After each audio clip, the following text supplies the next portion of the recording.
and the somatic system. So efferent neurons carry signals away from the brain and the spinal cord to the peripheral tissues or the effector tissues. So and the afferent neurons will bring information from the periphery to the CNS. So for you to remember, efferent neurons exit from the CNS, while afferent is entrance. Entrance to the CNS. So that it will be easier for you to remember. Okay?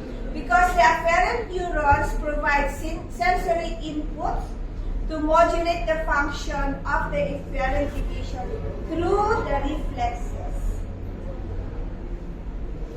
So, autonomic nervous system is also responsible for homeostasis.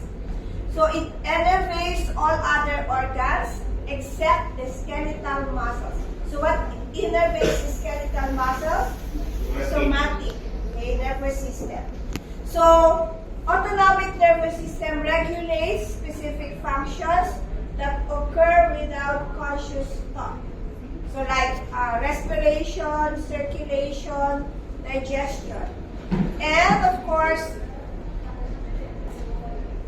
these functions via the negative feedback to maintain homeostasis.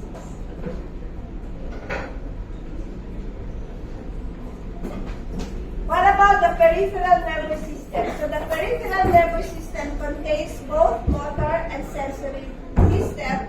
So the motor neurons are the somatic type. The somatic motor neurons innervates the skeletal muscles, while the autonomic motor neurons innervates the smooth muscles, cardiac muscles, and the glands. And of course, with regards to the pain receptors, this is under the sensory neurons. Okay, so ANS has efferent neurons and afferent neurons. So the efferent neurons, so this is of course the CNS. It carries impulses from the CNS to the effector organs. So there are two types of efferent neurons: the preganglionic neurons and the postganglionic neurons. So the preganglionic neuron is a cell body, is the first cell body, that comes from the CNS, either in the brainstem or in the spinal cord, and it will make a synapse to aggregate cell bodies. This aggregation of nerve cell bodies is known as ganglia. So this aggregation of these ganglia are usually located in the peripheral nervous system. So what's the function of this ganglia? So like your sympathetic chain of ganglia. What is the role? This ganglia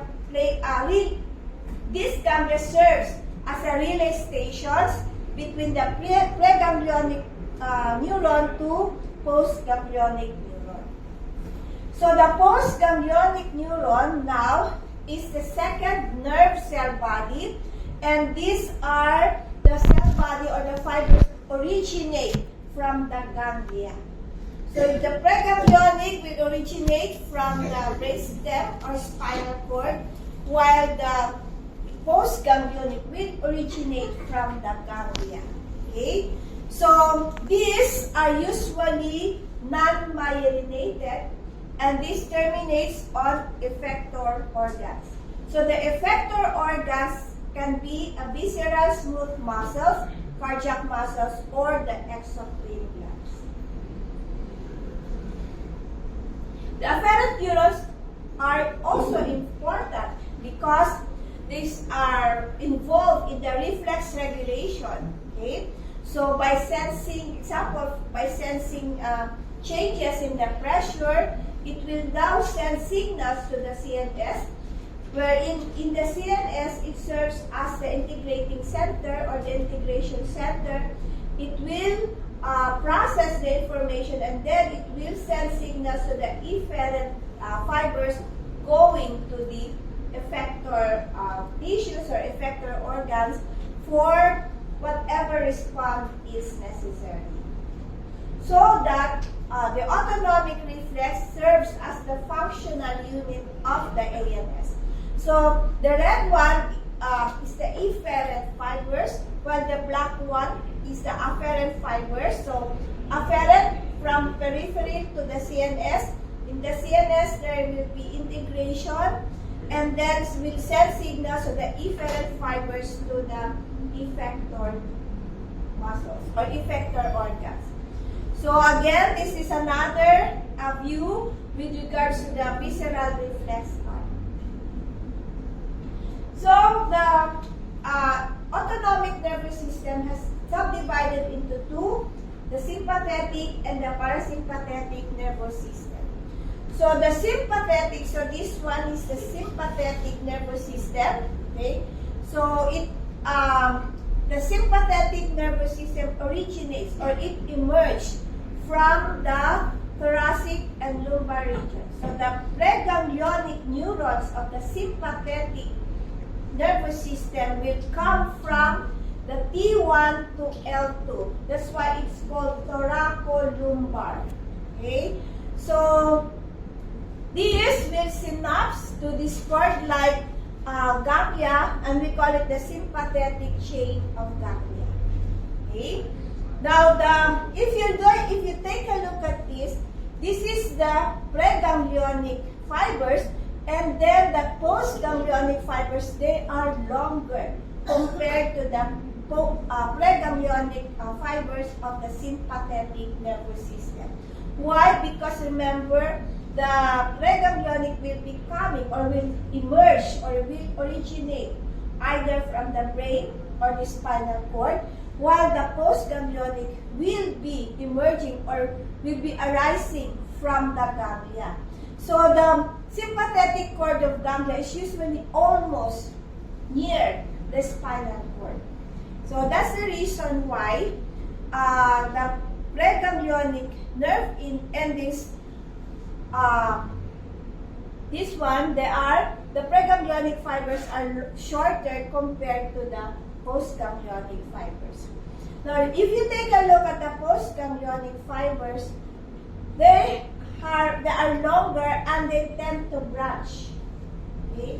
They tend to branch. So, they are highly branched. Okay? So that from here, your one preganglionic fibers can, okay, you take a look from one ganglia, it can branch, there's a branching here, and innervating different organs. So that's the reason why when the sympathetic nervous system is being stimulated, it can innervate many organs at the same time. So that's what you call the fight or flight reaction. Okay? So because of this arrangement enables the activation of numerous organs at the same time. Okay? So this. Now what about the parasympathetic nervous system? So this is the parasympathetic nervous system. So the parasympathetic neurons or the parasympathetic preganglionic fibers arise from brain. Okay, so we have arise from the cranial nerves 3, 7, 9, and 10. And in your sacral 2 to S4 of the spinal cord. So it's that's why the parasympathetic is craniosacral. Okay. Among the cranial nerves, its majority will be affected by the vagus nerve. So, look, this is the preganglionic fibers. So, since it arises from here to here, the preganglionic fibers they are longer compared to the postganglionic fibers. Because the ganglia for the parasympathetic neurons, they are near the effector organs. So that's one of the difference between the and the sympathetic neurons or spikers. And what else? There is a 1:1 connection between the preganglionic and postganglionic neurons. That's why activation of the parasympathetic nervous system will cause a discrete response to this system. And the third part of the autonomic nervous system is the enteric neurons. So enteric nervous system is actually the third division, and it is collection of nerve fibers that innervate the GI tract, pancreas, gallbladder, and this constitutes the brain of the gut. But of course, in functionality, the enteric neurons is controlled or modulated by both the parasympathetic and the sympathetic nervous system. But again, these enteric neurons, they function independently of the CNS. And it is the one that controls the motility, the exocrine and endocrine secretions, and the microcirculation of the GI. So these are the functions and effects of the ANS. So if you take a look, this is the fight or flight reaction brought about by stimulation of the sympathetic neuron. Again, because of the branching of the postganglionic neuron, innervating many. One branch will innervate many target effector organs compared to the parasympathetic neurons, wherein it is a 1:1 innervation. That's why in the parasympathetic output, it is a rest and digest stimulation. Okay? Also, remember that the effect of sympathetic and parasympathetic are usually opposite each other. So if the sympathetic is the one that is being predominating, then the parasympathetic is being inhibited. So they oppose each other. So these are the different effects in the eye. Activation of the sympathetic in the eye will cause constriction of the iris medial muscle. So it causes pupillary dilation. While for parasympathetic, it causes pupillary constriction. So kind of opposite. Okay, the salivary glands, the heart. For the heart, with regards to the contractility, sympathetic action produces or it causes an increased heart. So increased heart rate because it increases contractility, while parasympathetic will decrease the heart rate because it decreases contractility of the cardiac muscles. In the GI, it's the opposite. Stimulation of the sympathetic will cause decreased gastric motility, while stimulation of the sympathetic will cause increased gastric motility, gastric muscle motility. Okay? So in the respiratory system, stimulation of the parasympathetic will cause bronchoconstriction, while stimulation of the sympathetic will cause bronchodilation. Okay, so of course, most of the organs are innervated by both sympathetic and parasympathetic. So there is this dual innervation. So for example, in the heart, there is a vagal parasympathetic innervation, and sympathetic innervation will cause an increase in heart rate. But then, even if there's a dual innervation, only one will predominate. Okay? So, what example for that is in the heart, it's more of the vagus nerve that is the predominating factor for controlling the heart rate.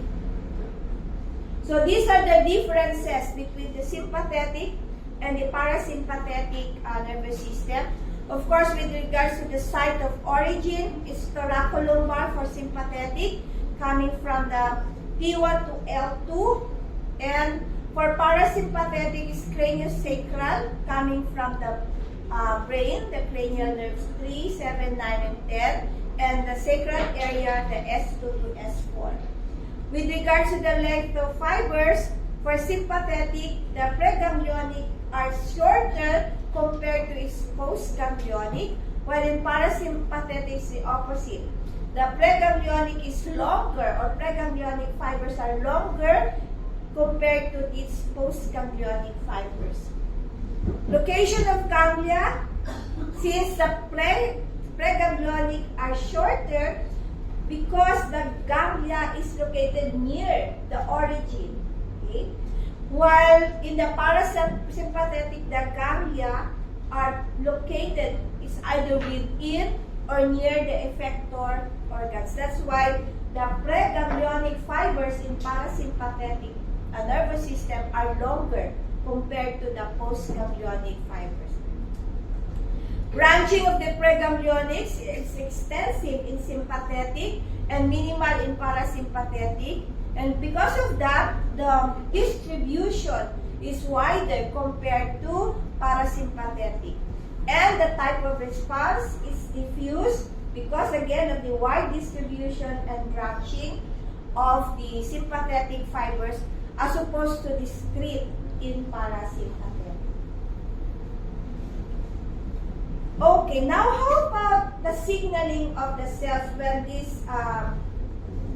these signals has reached the effector cells?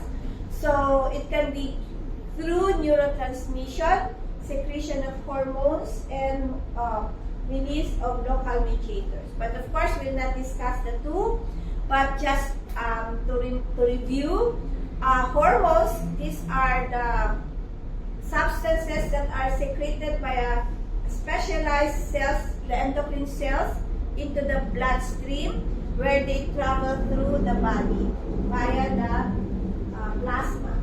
And of course, local mediators, these are substances that are secreted by most cells, and these act locally on cells in the immediate environment. So these chemicals, they do not leave the perimeter of the tissue. Instead, they just go from the neighboring cells either through the gap junctions. And the third is via neurotransmitters. So if you can remember the neurotransmitters during your first year, this is again, what are neurotransmitters again? These are chemicals, okay, that are released by specific chemical signals from the nerve terminal. So the release of these chemicals is triggered by the arrival of the action potential. So once action potential reaches the presynaptic terminal, it causes depolarization. So what happens when there is depolarization? The calcium channel will open up, allowing calcium to get inside the membrane, and of course, the calcium will now be responsible for the synaptic vesicles to release its content into the synaptic cleft. So the contents are usually the neurotransmitters. Okay? So of course, the neurotransmitters will now diffuse from the synaptic cleft into the target postsynaptic terminal. So what are the types of neurotransmitters? There are so many. Norepinephrine, acetylcholine, dopamine, serotonin, okay, GABA, glutamate. These are the most commonly neurotransmitters involved. But the two principal neurotransmitters of the ANS are acetylcholine and norepinephrine. Okay? So let's discuss acetylcholine first. So acetylcholine is released from a cholinergic neuron So, acetylcholine mediates the transmission of nerve impulses across autonomic ganglia in both sympathetic and parasympathetic nervous system. So, if you remember, acetylcholine is the neurotransmitter for parasympathetic and part of the sympathetic, particularly the preganglionic neurons. Okay? Also, it is the neurotransmitter of the adrenal medulla. So, transmission is from autonomic postganglionic nerves to the effector in the parasympathetic system and a few sympathetic system that involves the release of acetylcholine. What about in somatic neurons? In somatic neurons, transmission of acetylcholine mediates the transmission of impulses at the neuromuscular junction. Okay? So what's the neuromuscular junction? It is the junction between the nerves and the voluntary muscles or the skeletal muscles. So that in the neuromuscular junction, it is also cholinergic. It has cholinergic neuron because it is acetylcholine that mediates the transmission of impulse in the neuromuscular junction. Norepinephrine is the neurotransmitters in the adrenergic neuron. Okay, so norepinephrine mediates the transmission of nerve impulses from the autonomic postganglionic nerves. Okay, all of to the effector organs. So, what are the... So, this is a picture of the different of how this innervation, what produces a particular neurotransmitter. So, a sympathetic innervation of the adrenal medulla will release acetylcholine. So, the preganglionic neuron will stimulate and will release acetylcholine into the ganglionic into the ganglionic transmission. This acetylcholine will now bind to the nicotinic receptor. Within the adrenal medulla, once the within the binding of the acetylcholine in the nicotinic receptor in the adrenal medulla, what happened? That's the time when for the synthesis of the neurotransmitter in the adrenal medulla will occur. So the adrenal medulla will now produce of course, the norepinephrine. It will undergo methylation to epinephrine. And remember, epinephrine is more the neurotransmitter in the adrenal medulla compared to norepinephrine. So, the epinephrine will now release from adrenal medulla into the adrenergic receptor. For the sympathetic, again, it's the preganglionic neurons that will produce the acetylcholine. From acetylcholine, this acetylcholine will bind to the nicotinic receptor in the ganglia, and from there, in the postganglionic neurons, it will now be the norepinephrine that will be released from the sympathetic ganglia. But in the parasympathetic, both preganglionic and postganglionic will release acetylcholine. For somatic, okay, it's more of acetylcholine, particularly in the neuromuscular junction. So, acetylcholine, how is acetylcholine formed? So, it is synthesized. The precursors will be choline and acetyl-CoA. And again, this will be synthesized in the presynaptic terminal. It will be released in response to neuronal depolarization. Okay. And of course, acetylcholine is released into the synaptic cleft via exocytosis. And this is inactivated by the enzyme acetylcholinesterase. So, acetylcholine plus choline will form acetylcholine, and this step is blocked by the drug hemicholine. So, acetylcholine will now be stored in the acetylcholine vesicles. This will be blocked by visamicol. Now, the release of acetylcholine into the synaptic cleft is blocked by botulinum toxin. Okay. And of course, if this are none, what happened is your acetylcholine will now bind to the acetylcholine receptors. So this, okay, the destruction of acetylcholine, okay, by the acetylcholinesterase will be blocked by acetylcholinesterase enzyme inhibitor. So this is the area of the different drugs where they work in the cholinergic neuron. What about norepinephrine? So of course, what's the precursor amino acid is tyrosine. Okay, so it will be formed or synthesized also in the synaptic, preterminal synaptic neuron, and it is released via exocytosis.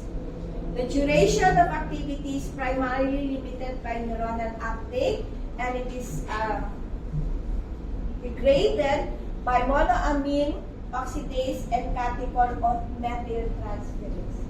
So these are the two enzymes. So from this step, the formation of tyrosine to L-DOPA is inhibited by metyrosine. So L-DOPA will be methylated, will undergo hydroxylation to form dopamine. Dopamine, okay, this step, the conversion of dopamine to norepinephrine is blocked by the drug reserpine. Reserpine is an antihypertensive agent that is a centrally acting effect. So here, the release of norepinephrine, this is blocked by another drug, centrally acting drug, guanethidine. Okay? And this portion is stimulated by ephedrine and amphetamine. So, ephedrine is a drug that is part of your cold tablets. So, it will now be released into the synaptic cleft. The norepinephrine can either, how it is being degraded, it can either be diffused, it will undergo metabolism and it will diffuse into the bloodstream, or it will attach to the receptor, or it will go back into the presynaptic terminal via reuptake. And here it is being destroyed by the enzymes MAO and COMP. So, what happened when these neurotransmitters will bind to the receptors? So, this is the process where these binding to the receptors will produce or will activate enzymatic processes within the cell membrane. Okay? So, a neurotransmitter can be thought of as a signal and a receptor as a signal detector and transducer. So, what are the receptors? So, receptors are specialized proteins that are used as the binding site for neurotransmitters or hormones. So for the neurotransmitters, the receptors are usually located postsynaptic cell membrane. They are usually located on the postsynaptic cell membranes. Some hormones, their receptors are located in the cell nucleus, and once they have bind to these receptors, they are now linked to signal transduction mechanism. So what are the different types of receptors?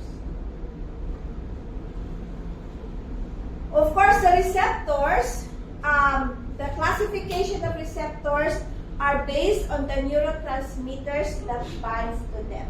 So we have adrenergic receptors and cholinergic receptors.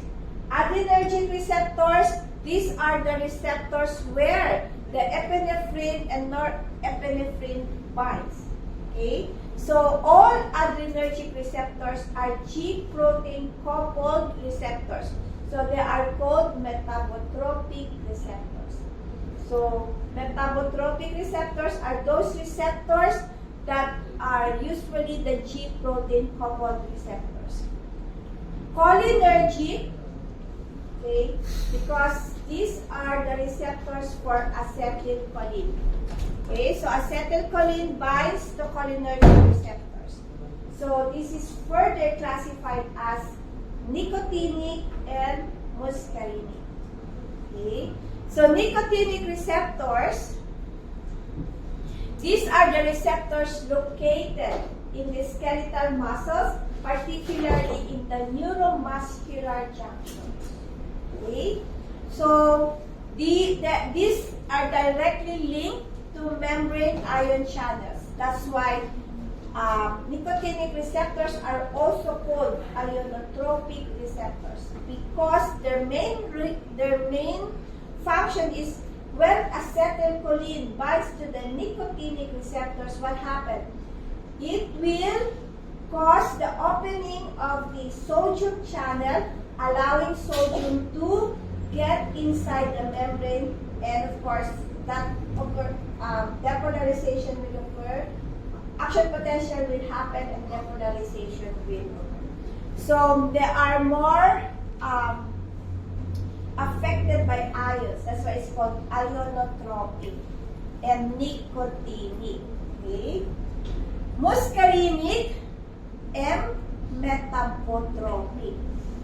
So you remember that. So again, muscarinic is a metabotropic receptors. That's why it's a G protein coupled receptors also. So these receptors mediate the effects of ligands by activating the second messenger. And the two most common second messenger system are the adenylyl cyclase system and the calcium phosphatidylinositol system. So this is how the ionotropic receptors function. So neurotransmitters usually acetylcholine. So if there is a certain binding site here, so because of the changes in the membrane potential, it will allow the opening or closing of the channel. And these are the metabotropic receptors. So once the neurotransmitter binds to the receptor, it causes conformational changes. Okay, so it will bind here. This is your G protein. So it will undergo conformational changes. So this one is the active adenylyl cyclase releasing the CAM. And this is the inositol triphosphate. So these are the two most common second messenger for metabotropic receptors. Okay, so nice to know for you guys. These are the steps in signal transduction process. Don't worry, I will not give that in the exam. So these are the G protein coupled receptor. Okay. So this is example here is the the epinephrine and its receptor. Okay, so the activated receptors will release the GS. Where's the GS? Somewhere here. Okay, and from the beta and gamma subunit. From there, it will activate the adenylyl cyclase, releasing the cyclic AMP. Okay, these are the three major G protein class subtypes: the GQ messenger, the G alpha S messenger, and the G alpha I messenger family. So this is the G protein link, second messenger mechanism for sympathetic. So these are the effect. This causes this effect via the PLC IP3 DAG and so on and so forth. And this is of course the parasympathetic. What about ligand receptor interactions? So now let's go to the drug mechanism. When you say agonist, agonists are those drugs that bind and activate receptors. So it means when you have an acetylcholine agonist, it will bind to the acetylcholine receptors. It will produce the same physiologic effect of acetylcholine. When you say antagonist, once it binds to this receptor, no response. There is no activation. So when you have an antagonist to acetylcholine, if it binds to the acetylcholine receptors, it will not produce effect that's supposed to be the effect of acetylcholine. So that's that is how agonist and antagonist works. So we have cholinergic receptors. Okay, so cholinergic receptors, these are activated by acetylcholine and cholinergic drugs. So we have a cholinergic agonist because when they bind to these cholinergic receptors, they will activate the effect of acetylcholine. So cholinergic receptors are located on the postganglionic parasympathetic neuroeffectors in all autonomic ganglia, whether parasympathetic or sympathetic. And it is located in the neuromuscular junctions. Because remember, there are two receptors, the nicotinic and muscarinic. The nicotinic are found in the neuromuscular junctions. So for the muscarinic cholinergic receptors, these are located in the postganglionic neuroeffector junctions, and you have their F1 to F5. And the nicotinic, these are located on the ganglia and neuromuscular junction. So where are the muscarinic cholinergic receptors located?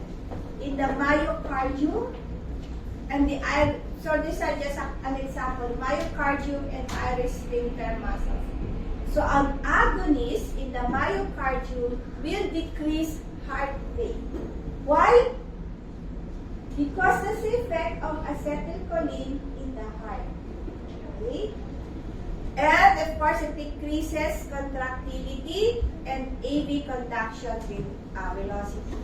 An antagonist will increase heart rate and facilitate AV conduction. So why? Remember class, a while ago, I have mentioned the dual innervation. So that in the heart, you have an innervation for both sympathetic and parasympathetic. So if you give an antagonist, okay, an cholinergic antagonist, what happens? You depresses the effect of acetylcholine and you increases the effect of sympathetic. That's why an antagonist will increase the heart rate because that is the effect of sympathetic. Okay? In the iris sphincter muscle, an agonist will cause pupillary constriction because that's the effect of parasympathetic acetylcholine. And if you give an antagonist, you are suppressing the effect of acetylcholine, you are enhancing the effect of sympathetic, the adrenergic. That's why antagonists will cause mydriasis or dilation. Clear? In the GI, so agonist, remember, it increases peristalsis and relaxed sphincter. Antagonist, of course, it delays the contraction of the GI muscles. Okay? What about adrenergic receptors? So adrenergic receptors are activated by norepinephrine, epinephrine, and adrenergic glands. So these are located post-ganglionic sympathetic neuroeffector, and there are 4 types: alpha 1, alpha 2, beta 1, beta 2.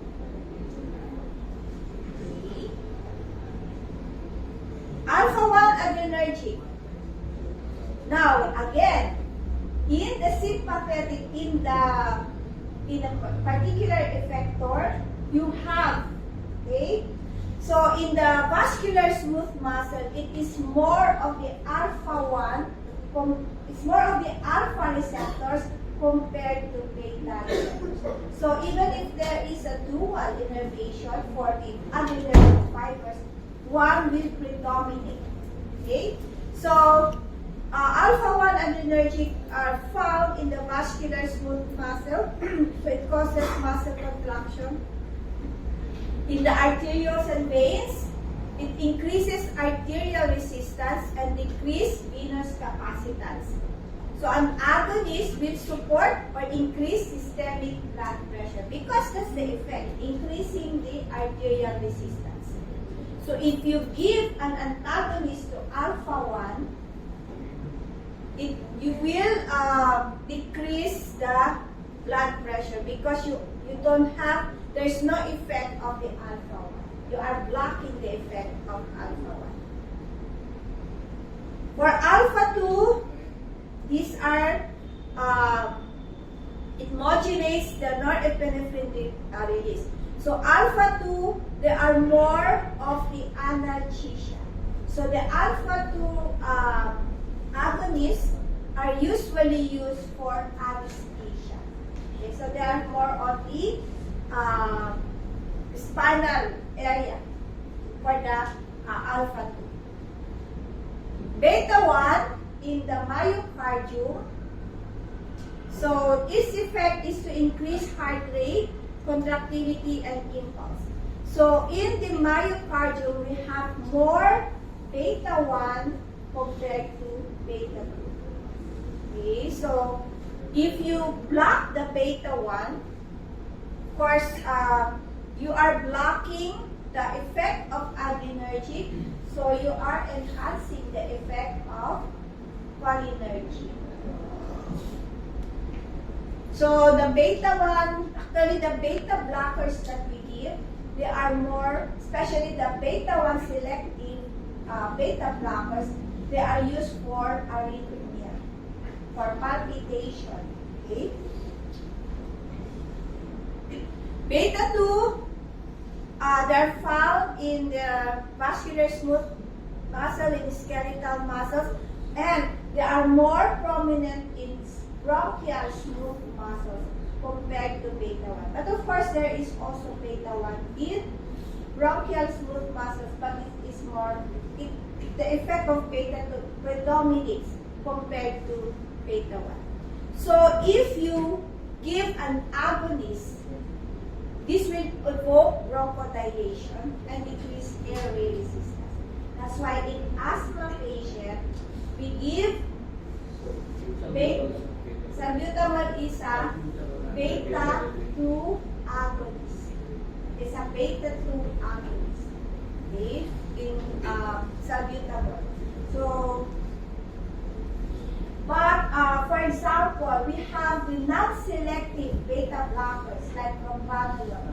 where it blocks both the beta 1 and beta 2. So if you give propranolol, okay, and the patient is asthmatic, you might induce asthma. Why? Because it blocks both the beta 2 and beta 1 and beta 2. So if the beta 2 is blocked in the respiratory system, it will cause bronchoconstriction. So that's the rationale why.